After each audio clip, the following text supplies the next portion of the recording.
Yeah, man, it's wild to me. The things that New Yorkers will tolerate is kind of insane to me. Because they take this weird pride in it. I'm a New Yorker. Even people that wasn't like born and raised here will say that. I'm a New Yorker.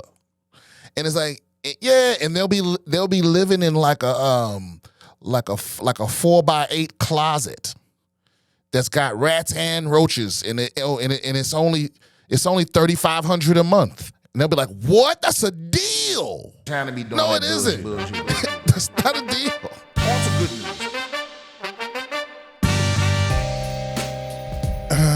Yeah, so hey, starting off the pod, first of all, to the people that bought tickets to the Iowa show at the Rhythm City Casino this past week, I did not. They had to cancel the show at the last minute, and I take most of the responsibility for that. But honestly, you have to blame Delta and the Atlanta airport, which may be the worst run major airport in America. I've never had a positive experience at Atlanta airport. The best you can hope for is neutral. But you're never going to be like, you know what, this was great. No, it's awful. It's run. I bet you the person. I bet you I'm not the only person. There's probably people in Atlanta trying to get that person fired out right now. The person that runs that airport, it's insane.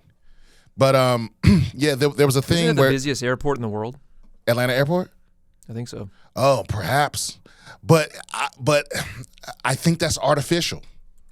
I think that's the slowest airport in the world, and maybe that leads to it seeming busy. Because you know what I find is when first of all, let me tell the story. My flight to there was delayed, not by much, about 15, 20 minutes, and the plane has some kind of electrical issue. But that left me barely enough time to make my connecting flight because Atlanta has that whole shuttle thing. So you have to like get on the shuttle and catch the train to your gate and that kind of thing. And there was a delay there, and then I get off and there's a bucket. There's a tube coming from the ceiling that's missing a tile. And it's connected to like a funnel of some kind.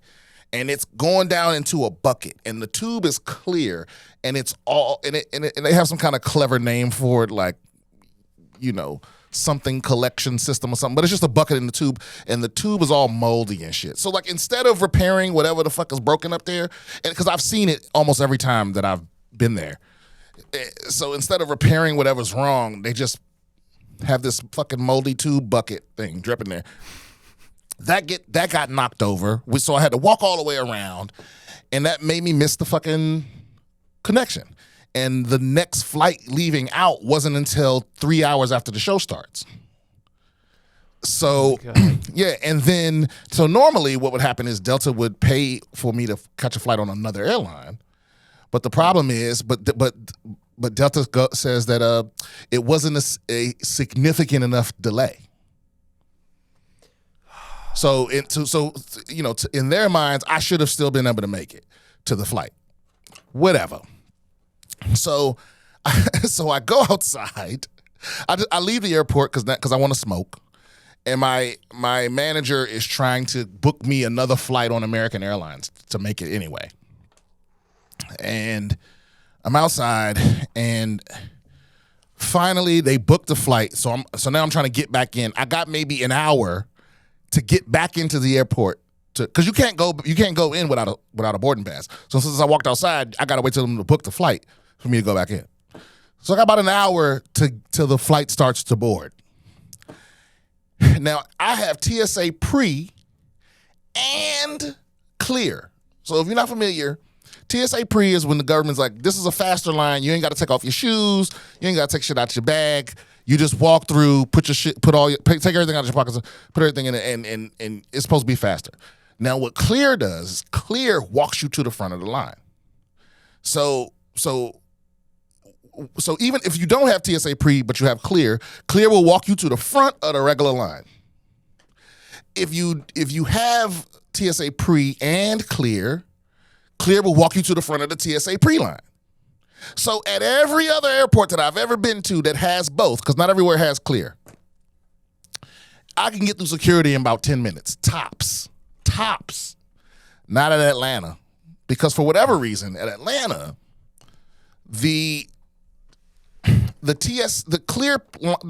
so let me re-explain it. So normally, if you have TSA pre, you go in, you show your passport. It's a more exclusive line. You show your passport to the agent or your ID or whatever, and then they let you through to the faster security line. And normally, what happens if you have clear, they walk you up to that guy, and whoever's in that line, you go in front of them. You just show them your boarding pass, and you go in front of whoever waiting in that line, right?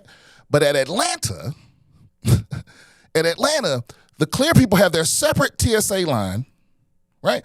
And you go past that guy, and now you're in another line that's being funneled into the line from everyone that has walked through regular TSA pre. So it's completely useless, basically, is what I'm trying to say.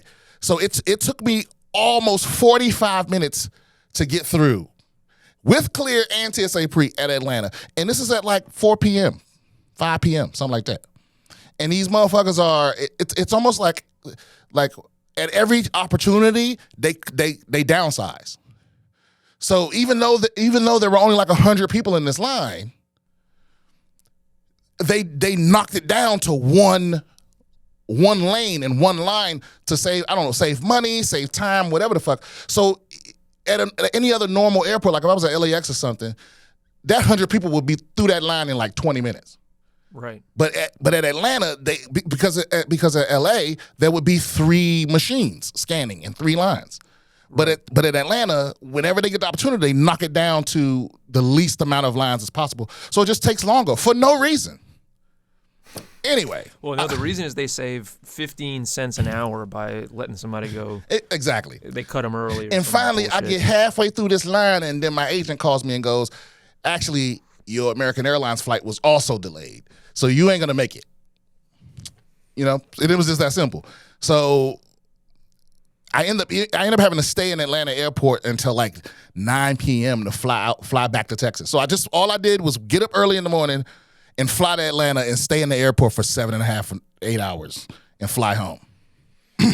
That's a fucking nightmare, dude. Yeah, and then I woke up and there was a bunch of, I had a bunch of messages from people going, "We've got a babysitter, you son of a bitch," and I'm just like, hey man, I'm miserable too. Yeah. I guarantee I lost more money than you did. You know what I'm saying? And I'm not even just talking about the money that I didn't make from not doing the show. I'm talking about I bought a plane ticket. Right. You know what I'm saying? And I'm not getting a refund or none of that shit. So, this is like $700-800 plane ticket. Right. Yeah, because nobody flies to fucking Davenport, Iowa, so it's expensive. God, what a fucking nightmare, dude. It's crazy to me how flight technology got so much better, like Moore's Law level better, from like the 1950s to like the 1980s, right? Mm-hmm. So flights were getting shorter, planes are going faster, they were more efficient. They were adding flight paths all over the country, all over the world. So it went from being this like luxury that was kind of shitty in the 1950s to being available to like middle class people and being like way better of an experience than it ever was in the 50s. Oh yeah. And then after the 1980s, it takes longer to get from LA to New York than it did in 1985 because the technology hasn't gotten better. But all of the shit around the technology has gotten so much worse. Yeah, for sure. Yeah, I feel like I would love if the movie theater industry would take over the airline industry. Because movie theaters have gotten more comfortable, more luxurious. I love going to the movies, more than I did before the pandemic. Every time I go to the movie theater now, I'm like, well, that's not true. I don't love everything about it. But I like to catch a matinee, because I don't love people. I don't like the big crowds. Right. I like to catch a matinee, where I turn around, there's 12 of us. You know what I mean? We all in our separate little corners, I like that. In a nice comfy seat. I ain't got to worry about, no fucking kids behind me kicking the seat and all this shit. I love that. But you know what I love? I love when you go to a movie theater and you're the only person in there. But there's nothing more disappointing than like the lights go down. You're like, oh, I'm getting to watch this movie by myself, and then like one motherfucker comes walking into the theater. Oh, and now you're on a date with this guy. Bro, that happened to us, bro. Me and my friends. So I don't know if you know this, Rob, but I'm a huge fan of karate movies, or that's the name of the genre. I know it's not always karate; it's all martial disciplines or whatever. But I'm a big fan of like over the top fighting movies. Not quite over the top. I'm not a Crouching Tiger, Hidden Dragon kind of guy. But anyway, one of my favorite fighting movies of all time is The Raid Redemption. Mm-hmm. I've watched it 15 times. I got all my friends to watch it, blah, blah, blah. We were all huge fans. And we're all comics, too. This was years ago. And then we heard Raid 2 was coming out. And we got the matinee. And we going in. We the only 5 or 6 people in the theater. I'll take it back. There were 4 of us. And then 2 people come walking in, like you said on the previews. And it's our friend and his girlfriend. Oh, all right. Oh, yeah. So all of us are sitting in a row. Yeah, and we are just, because it's only us, we acting a fool. Every time there's something violent happens, we cheer, we laugh, we just, yucking it up. And the final death happens, the credits are rolling, and we're all just like, yeah, you see how the motherfucker died? He lost his fucking head, his fingers flew over there. And we get up to turn around, and there's this little old couple sitting in the back looking terrified, like absolutely like horrified at how much we enjoyed the violence. But they I'm went like, to the movie too? Yeah, right. I'm like, y'all sitting back here too. But maybe they didn't, because we didn't notice them. So maybe they just walked in at the end. Maybe they thought they were going into another movie. I don't know what their situation was. But speaking of things I don't enjoy, Rob. Oh, okay. This will be the last time I talk about Marvel Snap on this podcast, because I have deleted the app from my fucking phone. Okay? Fuck that game. Because you've heard me say, if you've been listening to the podcast from the beginning, you heard me say time and time again, the true measure of a company or product is how they react when things go wrong. Right? Because it's easy for when everything's going according to plan to seem like the best. But as soon as something happens that's unusual, Marvel Snap, because it's wild, because I feel like Marvel Snap handled, whoever's handling that shit, I feel like they handled everything so well. And then, so here's the story. The way this game works is, you build your decks and all this, and sometimes you're missing one card, here and there. And once you reach a certain level in the thing, something pops up in your shop, and basically they pick a card that you don't have, and it pops up in your shop for you to buy it. But you can only buy it with collector tokens. Okay, so you can't literally, there's nothing you can purchase with real money to give you the currency where you can buy this card. Right? Okay. So the only way to get collector's tokens is you have to grind it out. So every 3 levels you level up, you open up a collector's chest, and there's a small percentage chance that there'll be 100 collector's tokens in there. So, most of the time there aren't. But so theoretically, it could take you. So here's my point. So the card pops up in your shop. The card has a time limit on it. It's like 9 hours or something like that. And after 9 hours, it's going to change to a different card. But you can pin the card so it doesn't leave until you have the tokens to buy the card you want. Right? Mm-hmm. So I had this card pinned for about 2 weeks. Right? Like I said, theoretically, you could get enough collector's tokens in one day. That's almost impossible, but it's possible. I mean, it's unlikely, highly unlikely, but it's possible. But realistically, it's going to take you a week, 2 weeks. Some people have done it in a few days, whatever. But I don't have time to play that much. But I was 100 collector's tokens away. I was one thing away, and I had this thing pinned for almost 2 weeks. I wake up in the morning, it's unpinned, it's gone, and there's some other card there. Right? And now here we go. So first thing I do, we always do. Let the fucking bullshit begin. Yeah. First thing I do is I Google it. I go, is this some kind of glitch? Like, what happened? And it is. Some people on PC have found out that if you leave the game by pressing escape, it will unpin the cards you have in the shop. I don't play on PC, so that's not what happened to me. There must be some other glitch, right? Because I didn't unpin it, right? Mm-hmm. So I can't really find anything about it, so I try to contact customer service. And this is where the fucking problems go in, because I hate this is a modern trend in companies where you click on help or contact customer service, and it's a robot that's like chatting with you. And it only has a list of predetermined problems. And if your problem isn't one of those problems, that's it. That's the end of the road. You know, and I'm going back and forth with this fucking robot, and finally, basically Marvel's answer was, yeah, a lot of people having that problem. You know what I'm saying? Ain't nothing we can really do about it. So, like, what you mean? There's nothing going around, man. I don't know what to tell you. You know what you can do? You can give me the fucking card because that's the thing. Is like, look, I've been playing the fuck up this game, and I've given them about $200 over the last 3 or 4 months. If I do the math right, $20 here, $15 there, yeah, I've given them some money. And I'm just like, hey, and I'm willing to do that. I'm willing to grind out and all the grinding and all that, because they also limit, because look, the only things you can buy in this game is gold. And you can buy as much gold as you want. But the things you can buy with that gold, they limit that. Yep. So most of the stuff in the game is done with credits that you have to buy with gold. But you can only buy so many credits every 24 hours. Mm-hmm. So you can't just like spend a whole bunch of money and buy everything in the game. It's not possible.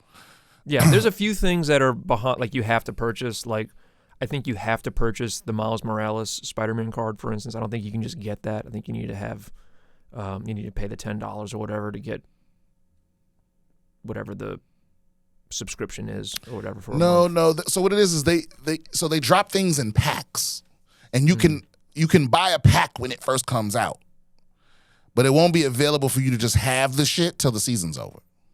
Oh, I see. Okay, then it gets thrown into the pool. Right. Okay. Last month when it was Spider-Man, you couldn't get that unless you paid the $10. Now you can get that, but you can't get like Black Panther or whatever. Right now it's Rogue and Storm. Okay. There's a Rogue and Storm pack, but there was another pack that was like for the season. I forget what it is. The Silver Surfer. So they cycle in the stuff that's it's like exclusive to paying customers for like a month or whatever that whatever that week is, and then it cycles into the general population. Exactly. Of cards. But my point is, it was like they went out, because I understand Marvel Snap has millions of subscribers, and they can't afford for every person with a problem to talk to a person. But I feel like after a significant amount of hoops, you should be able to talk to a person. I think that's a general problem with like especially corporate America, where it's one thing if I gotta go through the phone tree to get to a person. That's one thing. That's like a gatekeeping thing, and that's frustrating. But whatever. Phone tree. I would have loved to got a phone number. Oh, that's what I'm saying. Even an email address. Now they're like, you try to even find an email address and they send you to a contact page that doesn't work. You know what I mean? Right. They do that bullshit. Well, what they did to me was they were like, I forget what the fuck it was, but the thing that made me uninstall the game is I'm chatting with this robot, and it asked me for like this long list of shit, like your name, your location, the version number, the game thing, the operating system, it wanted me to give it all this information that it already has. And I recognize that as them trying to get rid of you. It's the same thing insurance companies do. They call it the paper wall. It's the same thing the VA does, where it's like they make you do all this unnecessary paperwork to frustrate you into just leaving it alone. It's the same thing that, like, if you're trying to get a new job, right? And you have to upload your CV or your resume, you have to upload a cover letter, or you talk about all the same shit that is on your CV or your resume, and then you also have to fill out a 100 questionnaire that is just all the same information that you have on your cover letter and your fucking resume. It's bullshit, and we haven't changed in years. And listen, a perfect example. Listen, because Marvel Snap was great. Mm-hmm. I think I used to call it perfect, but now I'm rescinding that. You know what's perfect? Path of Exile. If you want, because I don't understand. Path of Exile is wildly successful, but none of these companies will adopt this model.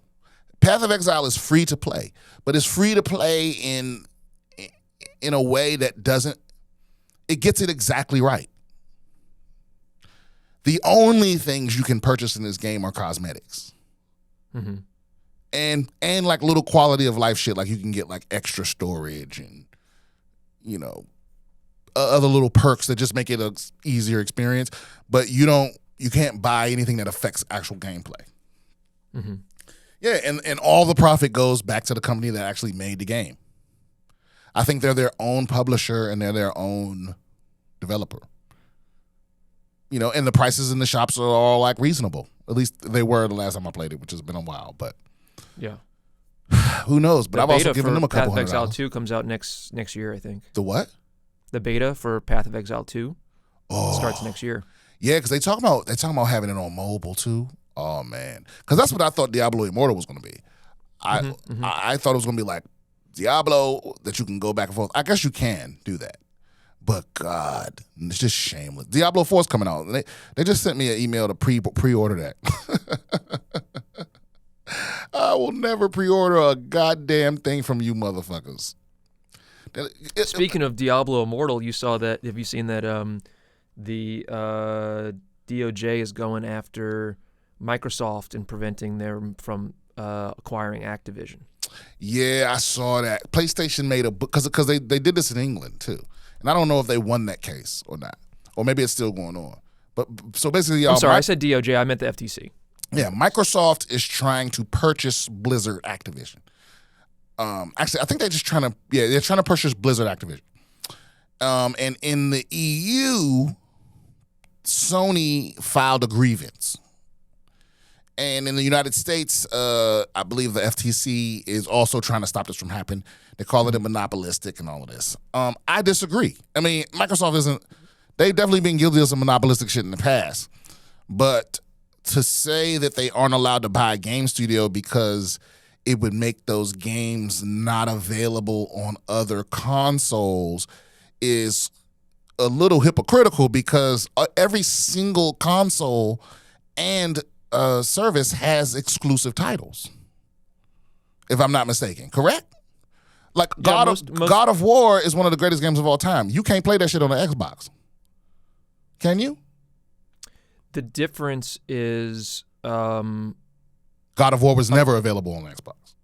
God of War was never available on Xbox, but I think it's also so I haven't read the administrative complaint from the FTC, but I do know that there was a case against Nintendo back in the 80s because Nintendo tried to limit all of their games to only first-party games so that you could only run games developed and published by Nintendo on an NES, for instance.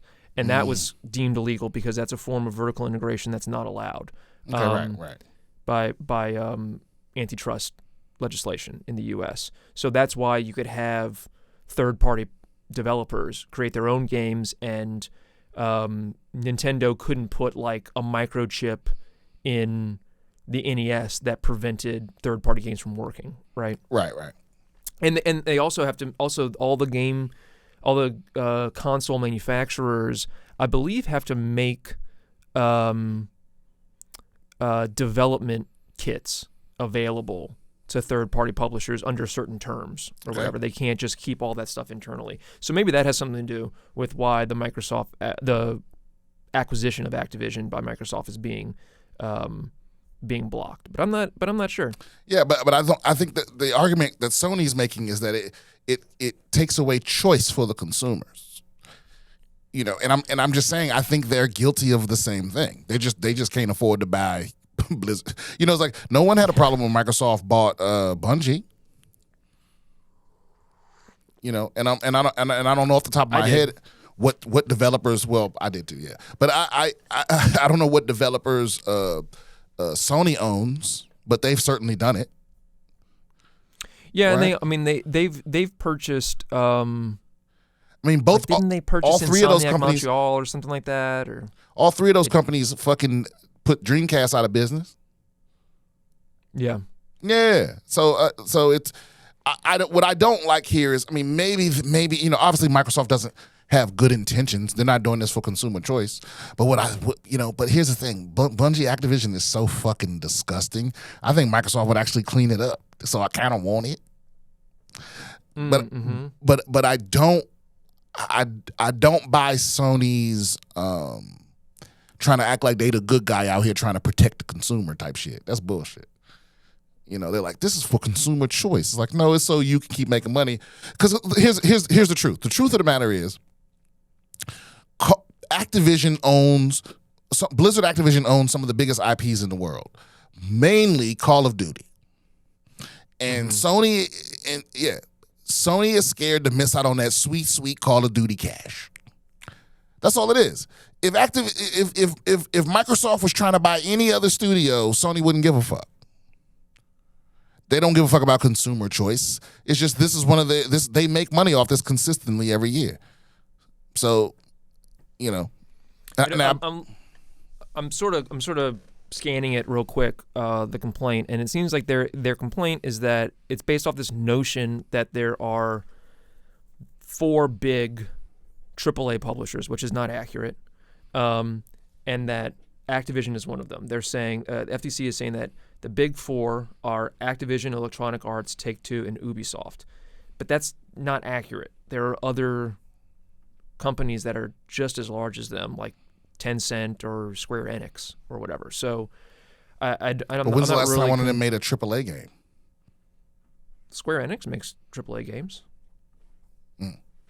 Tencent. We were just talking about Path of Exile. That's Tencent because they bought Grinding Gears or whatever that company is. Oh yeah, but I don't know if I would consider Path of Exile a AAA game. Well, sure, okay, but my point being though that the theory that they're operating under is that Activision is, one of the largest, if not like the largest, video game developers, and that this would be improper vertical integration. I'm still against them purchasing Activision because I think we've seen what happens in other media when companies take out tons of debt to buy these other companies to like integrate them, and you do end up with less choice for consumers. Like it does end up shitty. Like you look at HBO and Discovery combine, and they have to take out a bunch of debt to do it. So in order to save money, they're taking off all of these TV shows from HBO Max, right? The whole theory behind streaming was that you have everything at all time, right? Right. Because you weren't limited by like, there's only 24 hours in the day. There's only so many things that HBO can show. Like now you can have everything streamed. It's like, well, no, not if they don't want to pay the royalties to the show creators. That's why I'm a proponent of physical media, everybody. Going out there and get your DVDs, get your Blu-rays, get your goddamn Ultra HD Blu-rays. Like, because, I'm over this. I'm over them taking shit off the platform and canceling shit prematurely. It's like, I'm just going to, I thought I was just going to get into it a little bit. Mm-hmm. But now it's become a full-on obsession. Now my 4K Blu-ray collection it's out of control. It's at the point now where it's now I have to buy another, because at first the shit I bought was just going on the shelves I had. Now I have to go buy a shelf that's just for that, because it's getting unruly, and it's because of that. It's because all my favorite shit is mine and it's here, and it doesn't matter if the digital shit go out of business or melt down as long as my house don't catch on fire. Right. Speaking of which, we had a weird situation in my house. At first we thought an animal died somewhere in the walls or something, Then I thought, because it doesn't smell like a dying animal. So then I thought, it smells like shit, like sewage. So then I thought, and the smell was concentrated in one of the bedrooms. And so then I thought, oh, you know what? It might be like a dry pee trap or something like that. That, like, if the pee trap doesn't have any water in it, it doesn't keep sewage gas from coming back into the house. You know what I'm saying? Mm-hmm. But that didn't make any sense either. And then I look under my roommate's sink, and there's a pipe that, like, it's not sealed properly. So I'm like, oh, you know what? It's sewage coming back in the house. So a plumber comes today, actually, and he goes, no, it's not a leak. It's y'all got a bunch of fucking rat shit under the house. It's probably a dead rat. Now, I don't know how smart that guy is. It's not a dead rat. So now my theory is I think there's just a rat colony living under our house. I think these relentless, because there was like a loose grate outside somewhere, which I think they busted open somehow. These are fucking super strong Texas steroid rats. Rats are fucking smart, man. Yeah, and I think what happened is they live under our house and they shit under our house. And I think that they were slowly trying to break into the house, and I think they ripped whatever caulking off this pipe that goes from my roommate's bathroom to outside. And it wasn't enough for them to get in, but it was enough for the smell to come in. I fucking hate rats, dude. I hate rats so much. So my roommate he hasn't been staying at the house for like 4 days because of this shit. So now we gotta wait for an exterminator. I don't know what the fuck they gonna find under there. And I'm like, I don't need to take pictures of nothing, dog. Like, I don't need to see that shit. I fucking hate rats so much. When I was living in New York, I had a girlfriend who lived in the Lower East Side, and she lived in just the absolute the shittiest building, right? Just dilapidated, awful. And they had rats in the walls. And one time I was taking a shower over at her apartment, and she had one of those stand-up showers where it's like, the clamshell type, like, it's smooth plastic, right? But like you press on it and it kind of moves a little bit. Oh yeah. And there was like a bump in the wall, and I was like, oh, what the? Like, I was like, it must be water damage or something, and it fucking moved. Oh nah. And I like touched it, and it like skittered. So the rats were behind the fucking wall of the shower and like pushing it out into the shower. I never took another fucking shower in that apartment again. Oh man. Yeah, man, it's wild to me. The things that New Yorkers will tolerate is kind of insane to me. Because I think it's something, I think if you live there for too long, you forget that, like, it's better shit. Because they take this weird pride in it. I'm a New Yorker. Right. Even people that wasn't like born and raised here will say that. I'm a New Yorker. And it's like, yeah, and they'll be living in like a 4x8 closet that's got rats and roaches in it, and it's only $3,500 a month. And they'll be like, what? Yeah, that's exactly. a deal. No, it isn't. That's not a deal. I'd rather just not live there. I don't want to have to deal with that shit. Right. And that's the thing. Everybody in New York got to deal with rats and roaches. Even the richest, wealthiest motherfuckers. The Trump Motel got rats and roaches. Yep. You know what I mean? And so it's like, I don't get it. I don't get why. It's the reason why all those rich people pay to live in those high rises. Yeah, but I mean, you pick your poison, right? Like, there's rats in. But what I'm saying is, look, in every other major city, it's poor people that live in high rises. Mm-hmm. In New York City, it's fucking rich people that they just want to be as far off the ground as possible. I don't know. Yeah, that's a good point. It's also because New York is such a vertical city. It's like it's so weird to compare it to other places. Oh yeah, because it's too many fucking people. Out. It's too many people. Yeah. I just mean, listen. Look, if you are where you are in New York, it's fine. But getting to where you want to go, fuck that. Fuck the subway. Fuck the streets. Fuck walking. Not a clean sidewalk in the whole fucking place. Yeah, talk about smells. In the middle of summer in New York when all the garbage is out on the street, there's just piles of garbage everywhere. and the sun is beating down on it and just cooking whatever is inside these big black bags. That was also very strange to me because I didn't know this because I've only been in New York once. I was there for a couple weeks last year, or when I filmed that the half hour for Netflix, and people just put their garbage bags on the street. You know what I'm saying? Not in a can. They just put the bag on the street. And and at some point, I guess somebody comes and gets them. I ain't never see that happen. But it's just bags of trash straight out on the street. That's their solution. I don't know. That's why New York's bravest are not the police. It's the people who pick up the garbage, because you have no fucking clue what's inside those bags. There's shit that explodes. There's shit that'll give you diseases. There's fucking acid. There's all kinds of crazy crap in there. I remember when I was there, I didn't see any rats. And I was walking down the street with this girl, and she kept being like, "Did you see that?" I'm like, "No." She's like, "You ain't see that?" "No." She's like, "Okay, there's another one." I'm like, "I didn't see nothing." You know what I mean?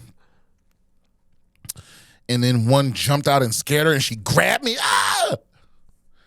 And then from that point forward, I saw them every fucking where. It was like she gave me the rat shining or something, because I was like, and I just couldn't unsee them. And that's because it was, you know how every time you visit a new city, for the first couple of days, you're like, I can fucking live here. This is fucking nice. Yeah. And that was the moment I realized, like, I could never live here. I don't know. Yeah. I mean, maybe I could, because it has a charm. It's awesome in a way, but for what you paying, I don't know. I don't know, man. It's expensive. That's what they say. Like, to live in New York, you either got to be young and poor or old and rich, right? That's the two ways to live there. Because if you're like, I was there when I was in my early 20s, and like that was fucking fun. Because who gives a shit if like your apartment is a pigsty and everything. Like you don't spend much time there anyway. You mostly like go out and party and stuff. Or you live on the fourth floor and there's no elevator. Yeah, and it's hot as shit in the summer. It's like you don't care, right? Right. Now that I'm in my 30s, I'm almost 40. Like I don't want to fucking live in New York right now. Now if I'm in my 60s and I got some bank and I can like live nice, then I might move back to New York, because everything is there. Yeah, if I'm rich. Yeah, if you're rich, everything is there, and it's a fucking awesome place. But here's the truth of the matter. I guess the twist is that if you're young, any place is fucking awesome. And if you're rich, any place is awesome. That's true. Yeah. Although no, I take that back though. To be young and be in like, Boise, Idaho or whatever. Nothing wrong with Boise. Like it's a fine town, but like I would be bored out of my mind. No, it isn't, if Rob. I was like 22. No, it isn't. Boise, Idaho's a garbage place. Come on. Okay, well there you go. I'm kidding. I've never been. Wait a minute, have I been there? Man, it's all starting to blur now. I've only been there once, and it was fine. I can totally see how somebody could live there, but it felt like there was like 500 people who lived in that entire city. Oh, see, that's how I felt when I would just be bored. I was just in last city I was in North Carolina. What was it? Raleigh? No, Raleigh, North Carolina, or maybe it was Durham. No, it was Raleigh, and I remember after the show, downtown Raleigh. It was a Saturday night, downtown Raleigh, and it was hardly no people out there. Yeah, dude. And I was like, oh yeah, this is. I guess what's wild is like whenever I'm downtown in a big city, and it's all crowded and shit. Raleigh is what I think I wanted, but after experiencing it and having the downtown be kind of, I wouldn't say it was dead, but it was definitely like it wasn't a lot of people, and I don't know if I like that. Same thing happened when we were just in Seattle and Vancouver last week, and Seattle we got in late because our flight was delayed, of course. And we got in late, and we're driving through Seattle in the rental car, and we're like, it's midnight, and it's dead. Like, there's nobody out. Yeah. Well, Seattle's a sad place. I'm actually going to be in Seattle Hey. In February 21st. Good segue. Hold on. I'm gonna be in Seattle on goddamn 24th and 25th. All right, get your motherfucking tickets at Laughs. Not on your website yet, bro. It's not on my website yet, but it will be. Why the fuck isn't it on the website yet? I demand. I'm gonna find out. Demand satisfaction. Yeah, I'm gonna find out what's going on there. Yeah, but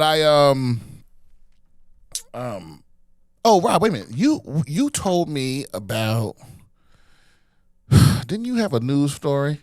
I did. You want to talk about the AI, the deceased people being brought back as AIs? Yeah, let's talk about that. So this is from the Washington Post. AI's new frontier, connecting grieving loved ones with the deceased. Scientists are using tech platforms and virtual reality to create avatars, chatbots, and more to help people still mourning. We didn't talk about this? I mean, we might have mentioned something about this in the past because there's a Black Mirror episode explicitly about this where they make like a robot based off of a guy that dies. But this one is one of the things they show is there's a documentary called Meeting You where the producers created a digitized recreation of a child who died so that the mother could see her through a virtual reality headset. And so the woman is like wearing the headset, and this little girl, like this like avatar of a little girl that's meant to look like her child, like runs out from behind a pile of firewood or something, and is like, "Hello, mommy," and then this woman just loses it, of course, and is like trying to interact with her. No. And it's kind of heartbreaking to see. No, I don't want that. Mm-mm. Yeah, I don't like this shit. Look, and this is one of those things where, you know, I don't want to be the type of person that's like, I'm so against this that I'm also against it for other people. Sure. Because it's not harming anyone that doesn't understand what's going in. You know what I mean? Like, this mother knows it ain't her real daughter. Now, it's going to fuck her up, you know. Mm-hmm. And maybe she's aware of that as well. It's going to fuck with you. It's going to fuck you up psychologically. Because, I mean, you know, is this little girl going to age? You know, are they going to, I mean, I don't know. Can I highlight one distinction I think helps me kind of shape my opinions on it? It's like, I think that if somebody has an issue with the grief process for whatever reason, like maybe it's their own mental health issues, or maybe, you know, they had a child who died by suicide or something like that, so it's very traumatic. It's not just like a normal, like, you know, your parents get old and die or something like that, something that's more traumatic.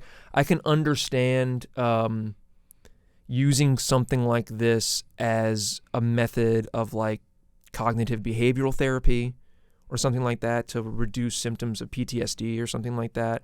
That makes sense to me. I think what I don't like is the notion that this would be like what everybody does, or that you would have a continuing relationship with these like chatbots or AIs or digital avatars. That seems unhealthy to me. So when you say you're against, because this is what I'm getting at, do you mean that if you ran this company, that's how you would run it, or do you mean you think it should be illegal? I don't think it should be illegal. I think I would worry about it becoming the norm, you know, and leading to sort of an unhealthy relationship with death from like our society. Oh, you know, well, I think we are going full speed towards unhealthy relationships with everything. Yeah, that's true. Death, that's true. Sex, food, drugs. Because let me tell you something, Rob. This is something I know for sure. You can't stop people from doing any of those things. Right.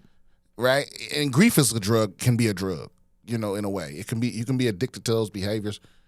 It's like every situation I've ever been in is like people for sure, they're going to find a way to fuck and they're going to find a way to get high.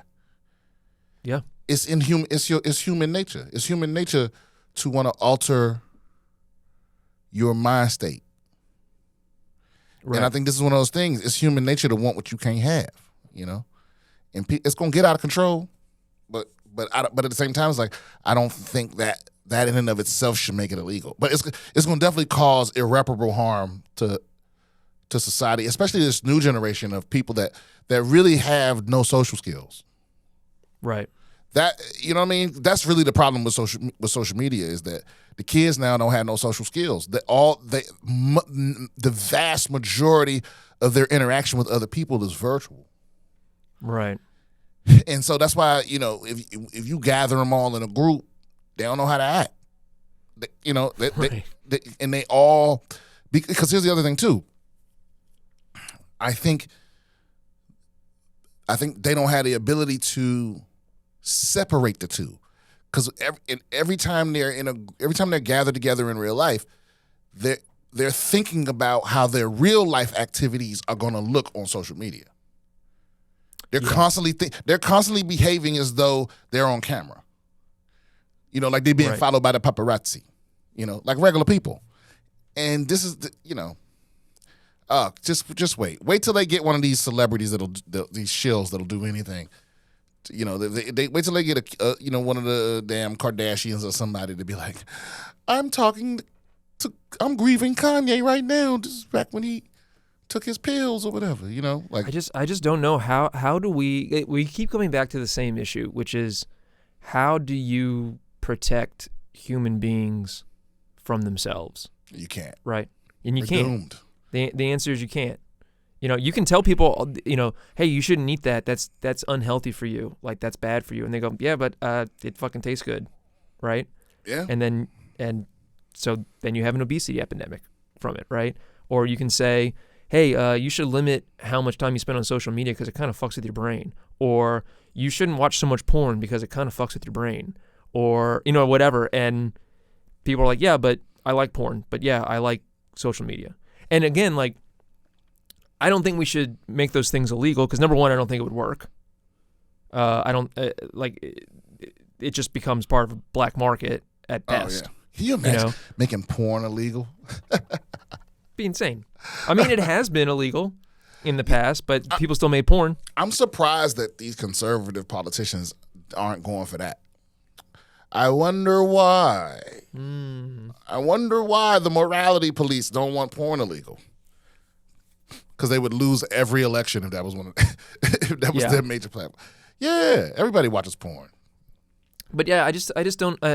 It always comes back to, we create these technologies and they have a germ of like a good application, right? They do something. They start out doing something for humanity that we want, right? But then they proliferate to such a degree that they alter the human experience at a fundamental level in a way that is harmful to it. Yeah. Yeah, I mean, that's you take factory farming, and it's like it makes food very affordable for people, which is great because we don't really have to, at least in certain countries, we don't have to worry about getting enough calories to feed ourselves and feed our families. But then now we have a food supply chain that's making us sick. Yeah. Yeah, and you know what? Maybe that is the, hold on, let me say this again. That goes to my theory about the answer to the Fermi Paradox, right? And I think it's, the Fermi Paradox is basically, guys, I feel like the people that watch this podcast already know, but if you're new here, the Fermi Paradox is basically the question of, why we don't see any evidence of intelligent extraterrestrial life. Because given the size of the universe. Yeah, given the size of the universe, the elements that we know needed to make up life, the mathematical likelihood that life has occurred again somewhere else. The mathematical likelihood that if life occurs as quickly as it appears to have here on Earth, that it should have happened before now, like we shouldn't be the first. All those things being likely, but there's no evidence of any of it, right? And so the question is, like, why would that be? Like, statistically speaking, it should be an absolute certainty that there is alien life. It's intelligent alien life. But if that were true, then we should see some evidence of that, but we don't. So it's one of those things. And so, and there are a lot of answers to this. But my favorite answer is that I think there is a point that every intelligent species reaches where they destroy themselves. Because intelligence, I think maybe I've said this this theory on the pod before, but I think that we are intelligent in such a way that we advance technologically way faster than we advance emotionally. And every time we make a giant leap forward technologically, our power for being productive and doing good and making life better for people increases, but also does our power for destruction. Right. And we go, gunpowder, electricity, nuclear power, and now we're moving into fission pretty soon. At least they keep been saying that for 30 years. But all those things offer positive things and potential destruction of everything. Right. And so I think whatever that next leap is that gives us more power also gives us a bigger ability to destroy ourselves. And I think every intelligent species, there's a point where, like, sure, we survived the first one, survived the second one, but are we going to survive every single one? Because each time it's hanging on a lynch. Here's a perfect example.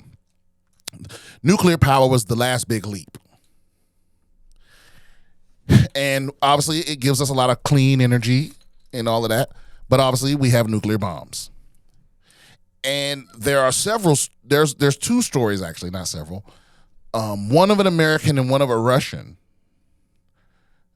And both people basically saved the world. Both people had received information telling them that the enemy was attacking and they should launch their nukes. And both people were like, absolutely not. Vasily Arkhipov is the Russian guy. I'm not familiar with the American guy, though. Yeah, there was an American guy, and I shouldn't even have said it because I don't know his name. But the point is, just think about that. During that Cold War, if it had been a different person on that nuclear sub, it would have been a wrap. Mm-hmm. Right? And so what happens when we get to the point? Because that a nuke can damage some land. It probably wipe out like most of life on Earth. But there was something would survive. But what happens when we get to the point where we could, like, for sure destroy a planet? Or for sure black out a sun or something like that. It's like all it takes is one wrong person in the wrong place. We're already at the point to where it wouldn't vaporize the planet's population, but it would render the planet uninhabitable over the course of, like, as far as, like, having future generations of people. Because we would basically block out the sun with a bunch of dust, right? Right. And once you do that, that's a wrap, because then you don't have any plants, you don't have any animals, you don't have anything. So yeah, you end up with a situation like the road at best. But also, I think humanity, we like to die slow, though. We like to do the stuff nobody has to feel guilty about because it takes a long time. You know what I mean? Climate collapse. So yeah, we're losing all the topsoil. One of the so what your preferred answer is to the Fermi Paradox is the self-annihilation. Yeah. The idea, like you just roll the dice so many times, eventually you're just going to blow yourselves up. Snake eyes. Yep. Yeah. I prefer the dark forest hypothesis. Are you familiar with that? No, hit me. So it's from The Three Body Problem by Cixin Liu, who's the Chinese science fiction author. Right. And the Dark Forest. Wait a minute. Whoa. Is this going to spoil that book for me? Because it's sitting in my queue. Okay, go ahead. Well, I mean, it's just the premise of the second book. And also the Dark Forest hypothesis has worked its way out from that book to being a legitimate scientific and philosophical hypothesis, which basically the short version of it is you presume that there are actually many, many, many alien civilizations that are highly advanced throughout the universe, but they are primarily silent and paranoid because for them to get to that level of development, they would view any other intelligent life as an inevitable threat. So, even though they have, so it would behoove any awakening civilization to hide its own presence so that it does not attract the attention of a more advanced civilization that would see it as a threat and then destroy them. Oh yeah, so I've heard this before. I just didn't hear it called that. Yeah, dark forest hypothesis. Yeah. And which meanwhile we're fucking idiots because we're just shooting radar and radio waves out into space with like pictures of naked humans. Yeah, we're screwed. we're done. We've just been alerting the rest of the universe to our presence for, at this point, decades and decades. Yeah, but I don't think any of our radio waves have traveled far enough to even touch another star. Right? We've only been broadcasting radio waves for like maybe 70 years or something. Yeah, isn't that called the radiosphere or something like that? Is anything? What's 70 light years away? Andromeda's the closest galaxy. How close is that? Let's see, closest.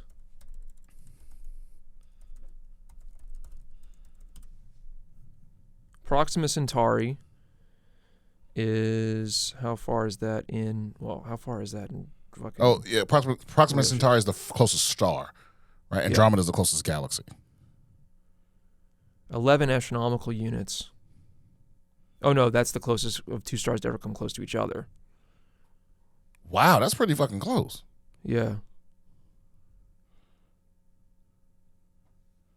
So the first radio signal went Alpha Centauri A and Alpha Centauri B, which form the binary pair, they are about 4.4 light years from Earth. That's pretty close. It's pretty close. And the first radio signal went out in 1920.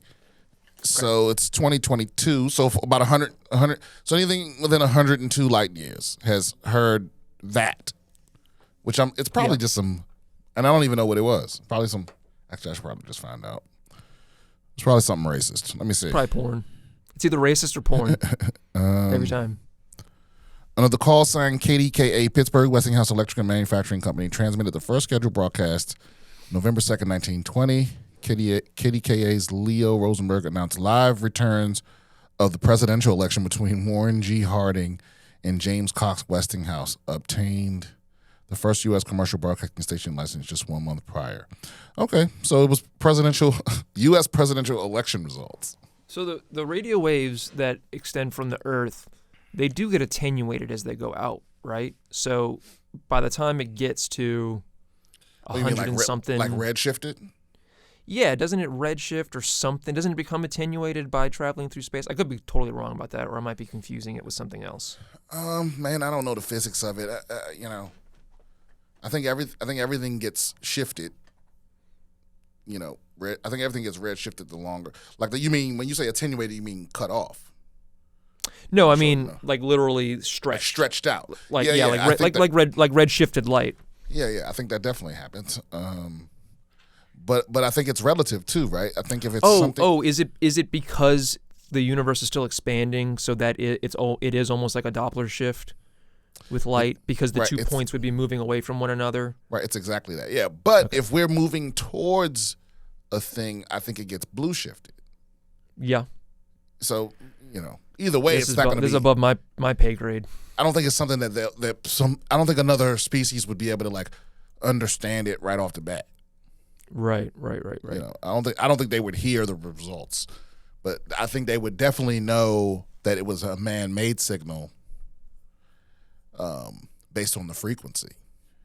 You know, like there's certain things that aren't naturally occurring. I don't think they would know that it was artificial. Is what I'm saying. Hopefully. Oh man, I'm reading a thing about this. This is a hotly debated thing about actually what happens to radio waves in space, because it comes down to, on a quantum level, what they actually are, because obviously radio waves are not really waves. That's just the way that we think of them. Oh man, this is going to require some research. Yeah. Let's not get in the weeds, because neither one of us.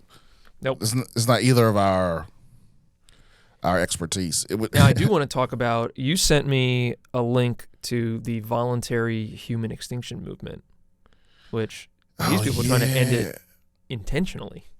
Yeah, I didn't, and I don't even remember sending that to you. I think you just sent me like a screen cap or something. But I went on, I went into a Wikipedia hole about the people behind it. Is that in is that in the Trello? No, it's just if you do voluntary human extinction movement, VHEMT, and I just started with the Wikipedia article and went down the blue links on that. But it's part of a broader anti-natalist movement. Yeah, it's people that like refuse to reproduce. Right. They're like, so basically the voluntary human extinction movement. It's people that are refusing to have children because they think that humanity should go away. Yeah. And listen, I guess at times I can be just as cynical as the next motherfucker. I think humanity's definitely done for. But to me, this is one of those things like recycling, where it's like you're putting on a handful of people what is actually, and the big problem is actually just way bigger than that. Like, you ain't gonna be able to make a dent. You're not gonna stop people from fucking. Listen to what I'm telling you. The Earth could be. So say that Russian admiral had launched that nuke, and 90% of the Earth was uninhabitable, and people were just on a, Fallout 3 fucking New Vegas patch of barren wasteland, just irradiated mess. Having a baby could kill you. Your baby might come out just made of acid and burn the body. People still gonna fuck. Yep. You ain't gonna convince. Because think about what these people are saying. They're saying that they've decided that humanity should stop reproducing and having children, and their mission is to convince other people of the same. And I can't think of anything harder to change a person's mind than to try to get them to stop fucking. Stop having sex. Raw. Everybody. That's not gonna happen. And I do understand that I'm nudging their point a little bit, because they don't want people to stop fucking. They want people to stop having babies, which isn't the same thing. Yeah, the guy that founded the movement, he got a vasectomy at 25. So he's still fucking. He's just not having just babies. Shooting blanks. I get it. But even then, I think it's gonna be real tough for you to get people to, especially women. How many women? What is the? Do we have the numbers on the sexual makeup or the sex makeup of this organization? I bet you it's less than 5% women. That sounds about right to me. I can neither confirm nor deny that with actual data, but I doubt that this. First off, this is a fringe group anyway. It's a fringe group, and listen, it's easy to convince a man. It's easy to convince a man in his 20s or below that he don't want kids, because every man says that. Every man feels that. But it's impossible to convince a woman that's over 35 that want kids that she don't want them.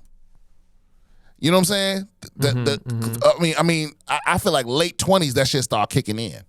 And don't get me wrong, there's plenty of women out there that don't want babies. Sure. You know what I'm saying? But what I'm saying is, by the time they old enough to have by the time they hit 30 years old, their mind's made up. And the overwhelming majority of them want that baby. They want that motherfucking baby. You know what I'm saying? And you ain't gonna convince them to get their tubes tied to save so humanity can die off. I'm sorry, man. I feel like this is a complete waste of time. It's a nice club to belong to. Maybe it's a nice social circle to be a part of. Maybe everybody in the club is fucking. I suppose it would be nice. Have a nice little social mixer. You walk into a group and nobody in there want babies. You know what I'm saying? And so it's raw and uncut.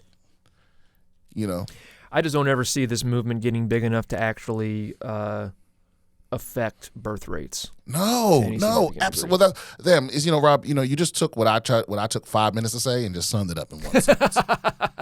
Yeah, this group isn't going to be effective. That's all I'm saying. What do you think about the philosophical anti-natalists? Because you're talking mostly about the environmentally based anti-natalists, the people who believe, look, humanity is a destructive force, and therefore there should be fewer of us. Which I'm not a big fan of the overpopulation hypothesis, but I understand where it comes from, and I can understand why somebody would be convinced by it. But what about the philosophical side of it, where some people are anti-natalist because they believe it's just immoral to have babies because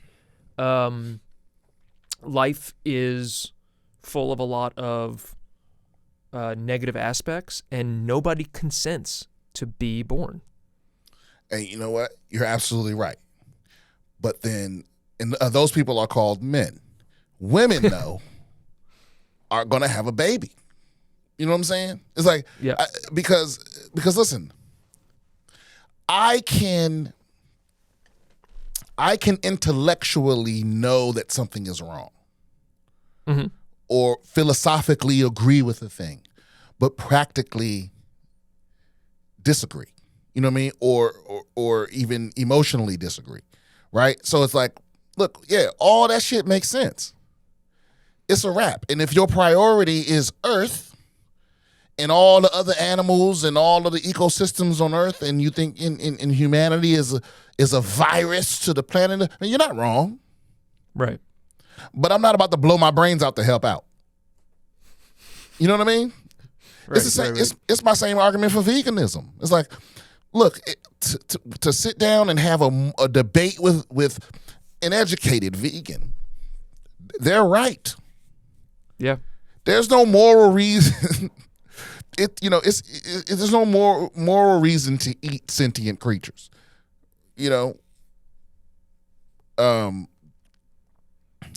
But they're tasty, and I know that I'm never gonna stop.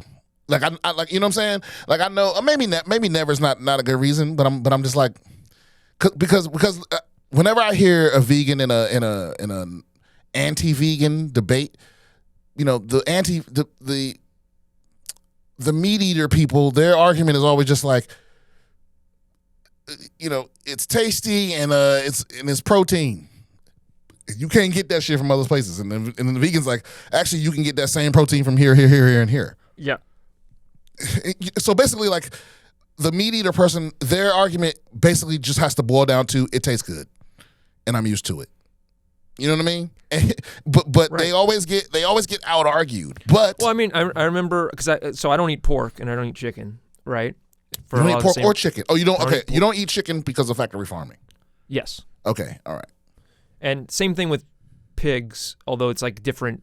It's the issues with the factory farming are different for both of them because they're different animals. Okay. And I've gone through periods where like I don't eat any meat. And the reality is that whenever I like fall back off the wagon and start eating meat again, it's like it's just because it's fucking hard. It's not because the philosophy of it changed at all. It's not because they started treating animals better or anything like that. It's like there's just a line. Everybody's got their line, right, of what sort of suffering they're willing to support in order to enjoy their own life. and people are going to draw that line in different places. But I remember I had a conversation with somebody who was a meat eater, and they found out that I wasn't eating pork anymore, and I was like, yeah, I just, I saw this documentary about how they slaughter pigs in factory farming, and their response was like, yep, that's why I don't watch those movies. Yeah. I mean, I can't argue with that, honestly. That's all I'm saying. I'm like, so it's a difficult thing. Yeah, like I said, they're probably correct, but it doesn't matter. Right. Wow, that's so fucked up. But because the thing you want to do one viewer email? mail and then get the fuck out of here. Yeah, let's do one email. Yeah, let's do it. So, wait a minute, it's the wrong email. We got one from Ryan. That's a pretty cool question. Well, let me see it. Okay, Ryan. Does he want us to say his name? Okay, let's just say Ryan. I think you just say Ryan. He just. Hi, Brian. Love the podcast. I found the conversation you had with Rob about class interesting, as I have had this discussion before. In your opinion, do you think you can ever move out of the class you were born into? For example, if you started working class and made your money, man, you need some motherfucking. You didn't start working class because you missing some commas. It's like a motherfucker. Okay, so for example, if you started working class and made your money, would that make you upper class? Okay. Personally, I think it is impossible to do so, and even if you started poor and became a millionaire, your class would still be the same, but it would be your children that were upper class, as it is something you're born into. Would love to hear both your thoughts. Also, when is the next special coming? Well, you said a lot there, but I think you're trying to make a distinction between, because class is class. It's, I think you're trying to make the distinction between like who you are at your core versus who you've become or whatever. But yeah, there's no way you're because we conflate a lot of terms. Like we don't have enough words for stuff here, because there are people that are rich that are classless, but when we talk about class in this context, it's like, yeah, if you have $1 billion, you're upper class. You don't get the. You can't be like, well, I'm a poor person because I was born poor and I have $1 billion, even though I don't know anybody that's done that. See, that's the thing. So to answer your first question, no, I don't think you can literally move. But I mean, sure, it's possible for you to move up in class, but not really, because you have to go into debt to do that. That's the only way for you to really move up in class, is you have to owe someone money. Like the richest people in the world are the people that are rich and don't owe nobody. Mm-hmm. They're the people that everybody borrows money from. You know what I mean? They don't borrow money from nobody. The very, very super, super, super duper elite rich people that we don't even know their names for real. Those people, yeah, that's the upper class. Everyone else is just in debt, pretending to be a couple classes above where they really are. That's true. I think Ryan's bringing up a couple of different issues here that are really interesting. One is, I think you can separate out socioeconomic status. Like sometimes when we say class, we mean like socioeconomic status, right? We mean how much money you have in the bank, how much debt do you have. I think, though, that there is also a very significant component of cultural class that people have, where even if maybe they got money, but they grew up poor and they still think about things like a poor person, that's somebody whose cultural class membership or their experience of the world, the way that their values have not changed with their increase in socioeconomic status. Yeah, right? You're right. That happens. There's class traders. There's class traders out here. Yeah, and that's kind of something that I guess I'm not currently struggling with it, but I worry about it all the time, because I can slowly feel myself, as I get more and more successful, because I've never been stable my whole life financially and until now. but I'm not rich. Right. But I'm definitely on my way to being rich. Right. But so much of my identity is like, fuck the rich. You know, like so much of my identity, so much of who I am is the struggle. And I find every day that feels less and less real. You know what I'm saying? Like it's like as I move, it's like how do you move into a mansion and then go do a podcast saying fuck rich people? You know, and don't get me wrong, I'm not living in a mansion by no means, and I'm probably a decade away from that.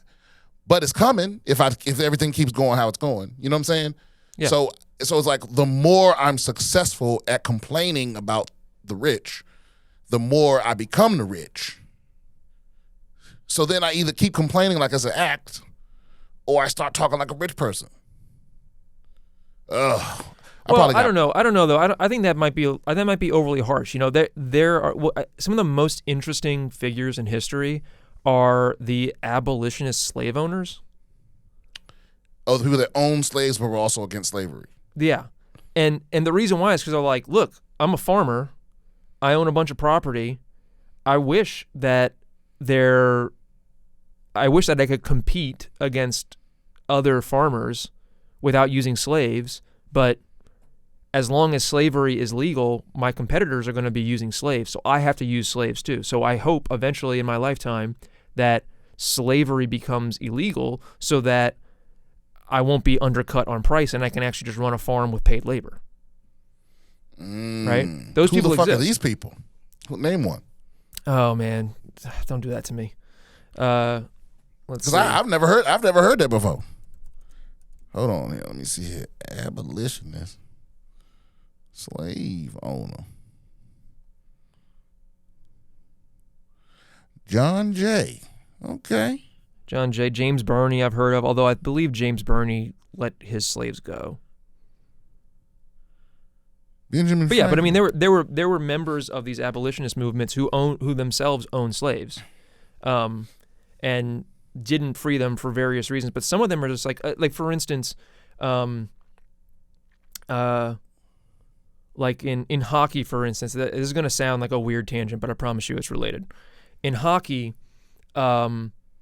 it's easier to play without a helmet, but you're much more prone to injuries. So there was a period in professional hockey where some people wore helmets and some people didn't. And the people who didn't wear helmets scored more often and were better players, but they kept on getting injured.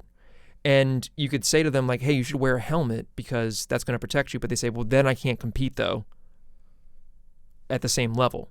So it was better for everybody that they just made a rule where, okay, everybody has to wear helmets now. So now the playing field is equal, but everybody's safer. Well, right? why did the people without the helmet score more often? Because they have better field of Because vision. you don't have the weight, you don't have it like blocking your vision potentially, you don't have it moving around on you. Like your head's on a swivel, you can turn faster. It's just, and when you're talking about professional sports, something like that is like even the tiniest little edge can help you, right? Yeah. And the same thing applies with like in the NFL. Now there's some other stuff where it's like having a helmet in the NFL might make people more cavalier and do harder hits, so that's another confounding factor. But the premise is basically like sometimes there are people who benefit from a dangerous or unjust thing who wish that it wasn't that way. It's the same thing with like people who complain about slave labor in China but then have like a cell phone made with slave labor from China, right? And it's like, well, I wish there was an option. I wish there was another option. I wish that wasn't allowed, and I'd happily pay the extra money for a non-slave labor phone, but that's not even an option right now. Yeah, because I'm just like, yo, how much would this motherfucker cost without slaves? I'm like, these motherfuckers, the 14 Pro Max, $1,100, that's with slaves. You know what I'm saying? That motherfucker be $5,000 if they pay people fairly. That's what's crazy. Oh man, I don't even know if it would be that much more expensive. I think they would just have less profit. Yeah, They'd have to make less profit. That's the problem. That's why that's what's always funny when they talk about raising the minimum wage for like restaurant workers or whatever, and people are like then your hamburger is going to cost $50. No, it's not. No, it's not. McDonald's hamburger is never going to cost $50 because there are places where McDonald's does have to pay a higher minimum wage, and a cheeseburger costs just as much as it does everywhere else.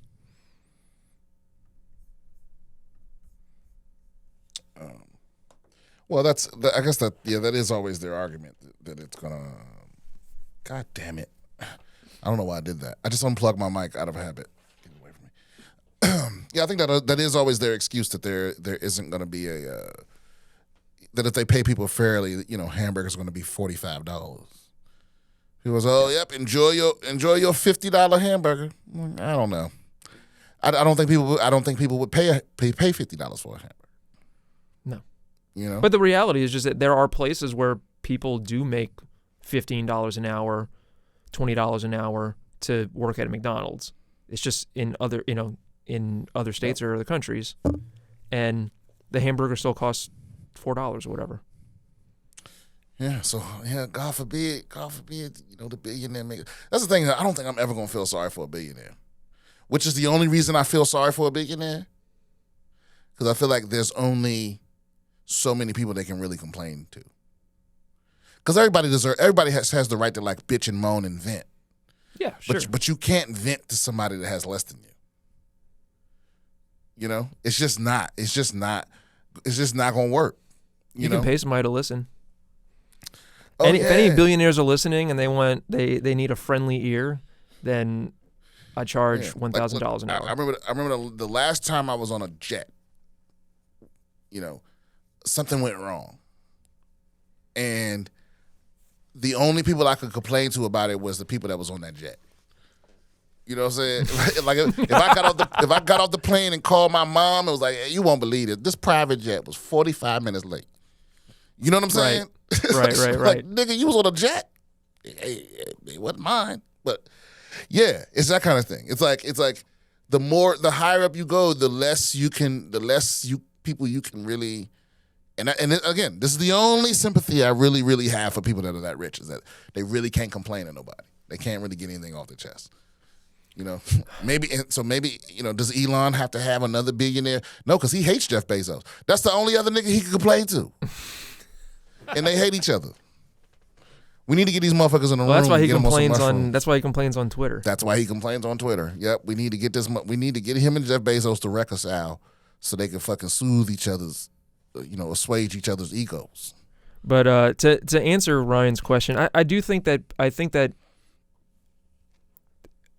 you can start lower class, like socioeconomically, and you can, win that lottery, have a certain talent, do something, whatever, and make some money. And I think that's rarer than people assume it is in this country. I think mobility is pretty limited in this country, but it does exist. Upward mobility. What's that? Upward mobility. Yeah, upward mobility. Yeah. Yeah, and it's shades of gray. I mean, look, perhaps you can get. It's like, think about it like climbing a ladder. You're climbing a ladder to the roof, right? Yep. And it's like you could take a couple steps off the ground. If you started out on the ground, you could take a couple steps off the ground, but is that really you moving up? Man, I don't know. I know one thing: you ain't never gonna be on the motherfucking roof. You know what I'm saying? That's all I'm saying. The people on the roof ain't on the ladder. They greasing the ladder up, and their whole goal is to make sure you never get up there. Yeah, they kick that ladder down. Yeah, so I think a little bit of movement, between the bottom ranks, is by design. Is to give you the illusion that it's possible, so you don't complain about your circumstances. Yeah, no, I mean it's also to build up the myth about them having earned their way onto the roof. Yeah, and like I said, it's certainly possible. From off the top of my head, the only people I know that started out poor that have moved up a class are are artists and athletes. Yes.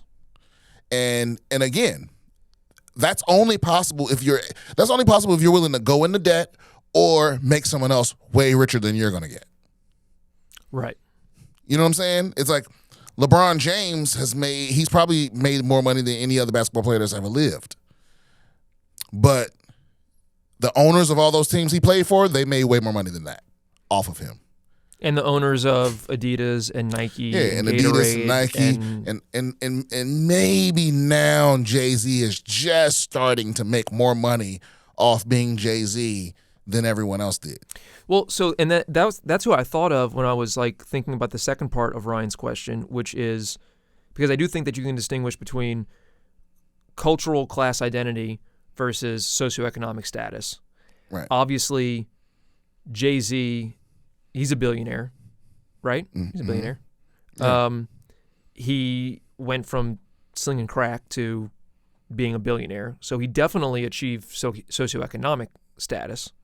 Right. The question is, does that change his cultural membership in a certain class? Because it doesn't change where he came from, but when you read interviews with him now where he's like taken on the mantle of capitalist, right? He thinks like a rich person now. You know what though?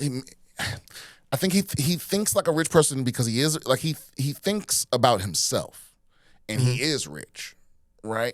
Yeah. So I don't think that makes him a class trait, because that's not the same thing to me as like poor people that worship rich people.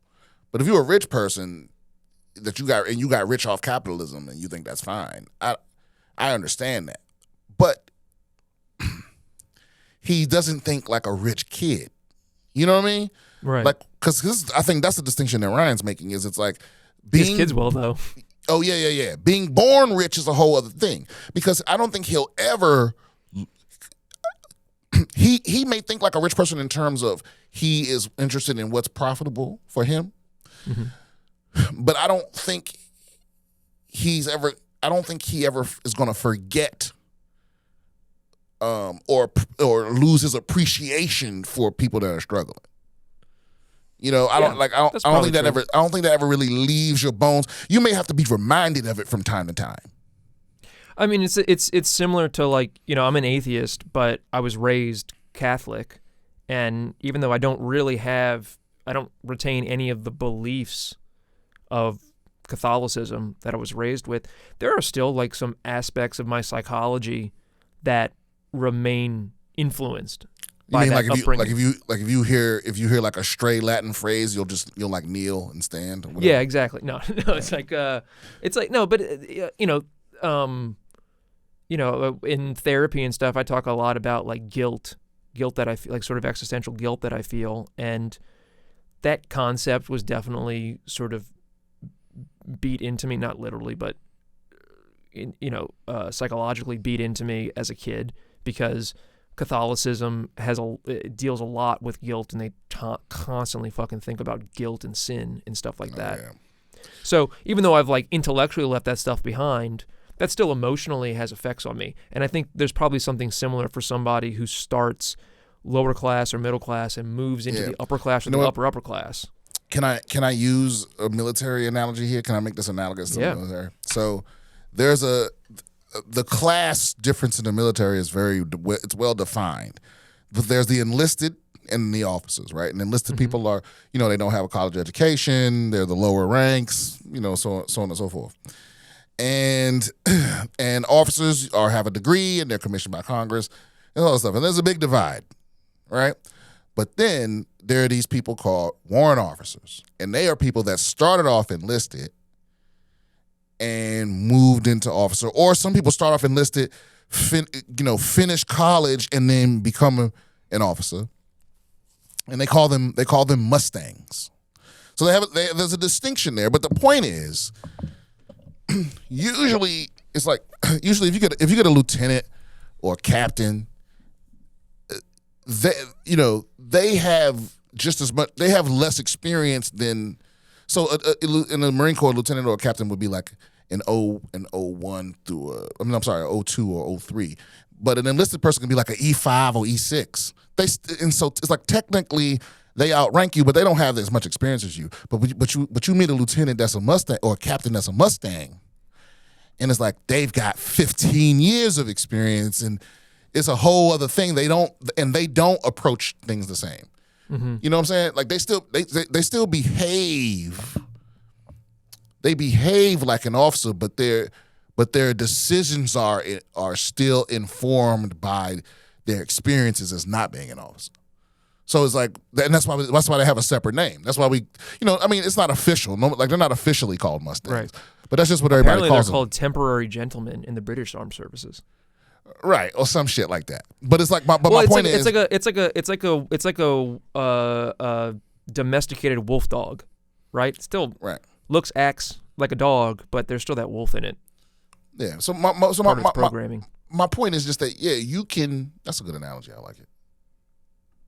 Yeah, you can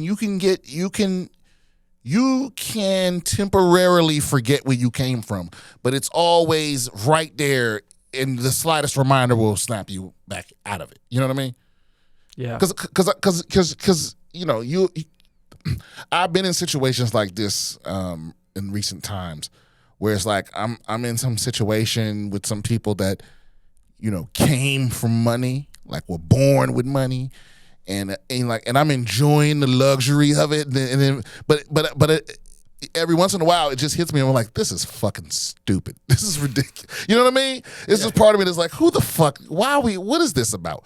And I don't think that's ever going to leave. Now, is that I'm a small sample size, and I'm also a comedian, so maybe that might also be part of it, the way my brain works. But I think most people are like that. Most people won't forget. I mean, look at Cardi B. Cardi B rich. That bitch ain't gonna never stop thinking like a hood bitch ever.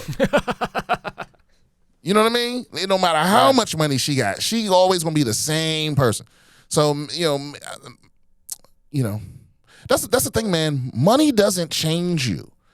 It reveals what was there to begin with. It just enhances whatever you already were. If you were a poor piece of shit, you're gonna be a rich piece of shit. You know what I mean? But that's what I was thinking. But if you're born rich, what even are you? I feel bad for those kids too. To be born rich it's a gift and a curse. It's like you ain't never gonna have a money problem, but you ain't gonna know how to deal with none of your other problems. Right. That's tough. Because usually when you're that rich, you have parents that don't have time to really be your parent. So now you're being raised by like nannies, and you going to school with these other rich kids and richer kids, and you don't have a concept of like earning things. You think everything is just yours. I don't know. I mean, man. The most fucked up people that I know are either grew up really rich or really poor. Either they were really poor, so they have a lot of trauma and mental health issues and stuff from that, and so that's why they're fucked up, or they're rich and they just grew up in a sort of alien experience, experience that was alien to the rest of the world. Yeah. And they just don't really know how to navigate on their own. The best experience would be to be born rich, lose everything early. Like go from fucking living in a mansion to living in a homeless shelter, and then get rich again on your own. Yeah. Climb out of the fucking pits of financial hell and be better. And then give it all away. And then give it all away. I don't know. Because again, that's the other thing, man. None of us really know how we would behave with that kind of money.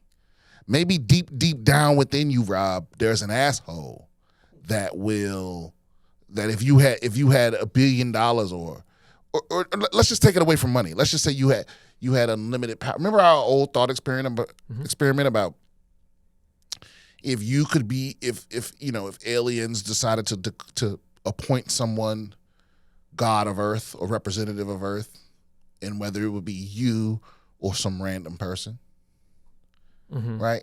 And obviously the smart answer is me, right? Or you or me, right? So if the question were posed to you, the smart answer is yourself. Sure. But say you get that unlimited power. There's no consequences for any of your actions. And you can do whatever you want to do. Who's to say you won't become a tyrant, Rob? I know. It's the Superman problem.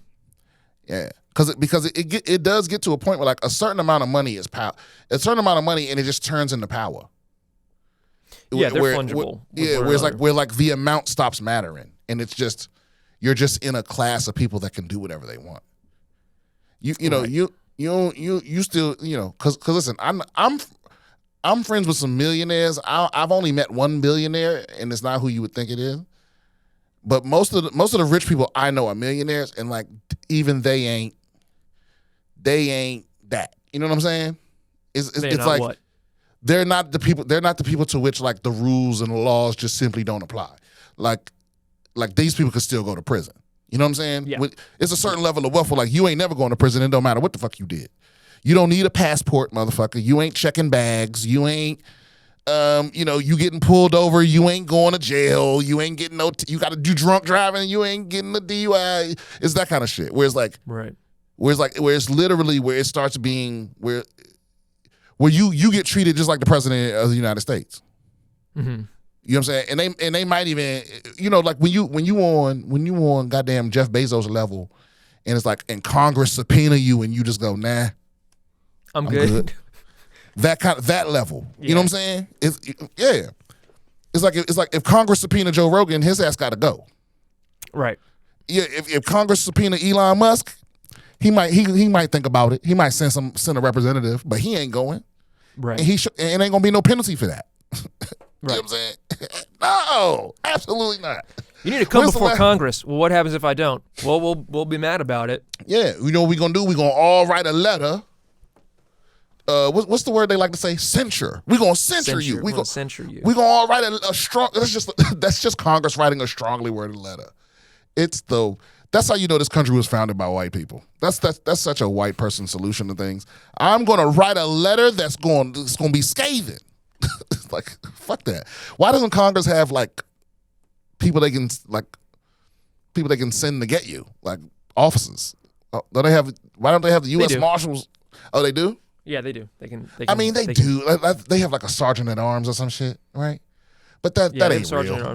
That ain't real shit. That's like a job you give to like an old friend, because it's just a job they don't really got to do nothing. Yeah. When the last time they can also issue arrest warrants for you if you're found in contempt of Congress. Right. But when the last time the sergeant at arms got busy? When the last time you heard of the sergeant at arms kicking? 6th. Did he? Oh, right. You read about that motherfucker? Yeah, I remember that. Was that the dude? Did he shoot that one lady in the head? That was crazy. That was crazy. He was like, "I've been waiting for some action." If I just look up sergeant at arms. Oh yeah, who knows? Jan 6th. No, I don't know I don't think it was literally the sergeant at arms that shot that lady. I mean, they have like federal cops or whatever that. But even that, like getting put at Congress is such a cush job. You ain't really got to do. That's why they got caught off guard. That's the thing they don't want to talk about. Is those are just cushy jobs. It's like those niggas that stand outside the castle in England and they can't move. Oh, those ain't the real guards, motherfucker. That's just there for tourists. The real guards are up in the trees with sniper rifles. Yeah, these motherfuckers are disguised as like Fig Newtons or some shit, and they have paramilitary. Like they gonna saw your fucking head off. Those guards out there ain't about shit. They got muskets. Yeah, you know what I'm saying? Yeah, they just out there. Like the guards at our Capitol are just for show. They need a fucking hit squad that's in the basement that's ready at all times. There's no way, like, because ideally, when January 6th happened. It's supposed to be a group of people in that building with weaponry that's so scary. Because that's the whole point of. You ever heard of like you hear people call it tactical, where they have all this stuff that looks. They call it military grade and it looks tactical and all this.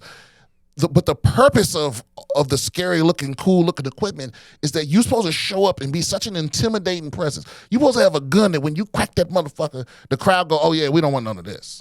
Right. You know. And it wasn't nothing but pistols in that motherfucker. It was nothing but pistols in the United States Congress. They deserve that shit. It wasn't a shotgun in the whole motherfucker. Somebody supposed to come out that thing with a cannon that's supposed to shut the whole parade down. Right. Out of Congress, the U.S. Congress, dog. You know, look, run up in the White House like that. You ain't leaving about that motherfucker with all your pieces. No. So why is the U.S. Congress so unprotected? That's crazy to me. Okay, you know what? Just got caught sleeping. He got caught sleeping. He got caught sleeping. Sergeant at Arms got some action. Everybody went to jail except the politicians. Dead, by the way. Huh? He died in June, apparently. Yeah, it was over grief because he shot a white lady. It was like his cop DNA was like, I can't compute or whatever. Okay, I think that's enough to end the podcast. Hey, listen, if you have any questions, comments, concerns, please email me at bswithbriansimpson@gmail.com. I recently got on TikTok. You can, my upcoming dates are being posted daily. We're working out the new year. We're working out the New Year's December 2023 tour schedule, but so far we got Scottsdale, Arizona, Phoenix, Burlington, Vermont. I'm coming to Colorado Springs. I'm coming to Boca Raton all next year. If click on the link in my socials for bio, or go to briansimpsoncomedy.com, and if the link isn't there already, it will be there shortly. If you heard your hometown, if you want me to come to your town, just email me to town, but that's probably not going to work. But I love to hear that when you want me to come. But yeah, click on those things. Shout out to Arizona Iced Tea for sending me the swag bag. Yeah. Sent me the Arnold Palmer. They sent me some gummies. That's pretty cool. You got anything to plug, Rob? Yeah, Apocalypse Soon with Eddie Pepitone and Kevin Tinkin. Check that out, everywhere. And then also Josh Potter Show. Every week, Josh Potter Show. Right. New episodes drops every Tuesday. Anything to plug, Josh? Comedyfrequency.com. Time to be doing that bullshit. Sweet. I'll see y'all next week. Peace. On to good news.